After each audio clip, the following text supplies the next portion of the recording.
Les bâtiments sont responsables de la consommation de près de 40% de l'énergie primaire au niveau mondial. Habitations, mais aussi bâtiments professionnels, entreprises, ils sont des acteurs clés dans la transition énergétique pour la sobriété, la stabilité, l'efficacité et la flexibilité du réseau électrique.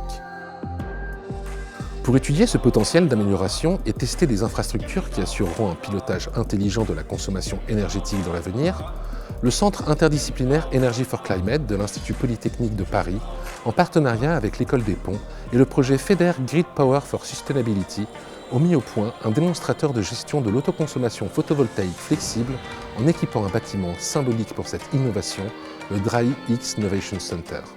Bienvenue dans le bâtiment DryX Novation Center, espace destiné à l'innovation et au développement de start-up qui sont accompagnés pendant les premières années de leur création. Ici se côtoient étudiants, entrepreneurs, chercheurs, dans un esprit de partage favorable à la conception, au design, à la fabrication et à la démonstration. C'est donc un lieu idéal pour installer le dispositif expérimental qui rend ce bâtiment intelligent. Grâce à la collaboration de l'École Polytechnique, du CESI Campus de Nanterre et de 5 PME et start-up parisiennes, nous avons équipé ce démonstrateur qui permet à la fois de fournir de l'énergie au bâtiment de manière contrôlée et flexible, mais aussi de faire prendre conscience à tous les usagers du bâtiment de leur consommation commune. Pour fournir de l'électricité au bâtiment, nous avons installé une ferme photovoltaïque avec 6 types de panneaux solaires et 3 agencements différents, le tout pour étudier l'impact de chaque type de panneau et agencement sur la production photovoltaïque. Cette production électrique est couplée à une batterie lithium-ion qui permet le stockage de l'énergie solaire excédentaire. Grâce à une gestion intelligente, l'utilisation de l'énergie solaire peut être optimisée à chaque instant sur 2 dimensions. La limitation de la puissance de soutirage et le décalage sur des heures creuses d'une partie de la consommation du bâtiment.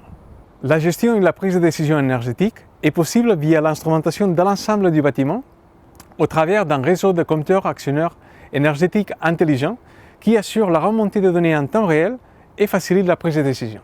Une partie de l'énergie est aussi échangée avec un véhicule électrique grâce à une borne de recharge et de décharge véhicule to grid connectée au réseau. Cela permet d'offrir un service de mobilité aux usagers en alimentant le véhicule, mais aussi de prélever de l'énergie lorsque le bâtiment en a besoin. Car cette voiture est disponible en autopartage et permet à ses utilisateurs de bénéficier des services additionnels grâce à une connexion Internet haut débit et sans fil avec une caméra embarquée. La supervision de l'ensemble de ce micro-réseau se fait à travers une plateforme de logiciels de suivi énergétique qui inscrit les échanges des différents types d'énergie dans une blockchain, tout en assurant un affichage et un suivi en temps réel des données de production et de consommation. Les occupants du bâtiment sont informés de la production d'énergie, de la quantité d'énergie disponible, avec des indicateurs de performance qu'ils sont ainsi incités à améliorer par leur comportement. C'est un formidable outil pédagogique, en plus d'être une plateforme innovante pour notre bâtiment. Cette démonstration technologique est aussi un showroom qui permet de mettre en valeur les services proposés par l'ensemble des partenaires, en favorisant les échanges et les rencontres autour des sujets énergétiques et environnementaux. Les opportunités sont multiples, à la fois pour enrichir ce bâtiment intelligent de nouveaux services, mais aussi et surtout par l'incroyable richesse des données produites qui peuvent être exploitées pour des projets d'enseignement expérimental, de recherche interdisciplinaire, dans le cadre de collaborations industrielles ou encore pour alimenter le débat public.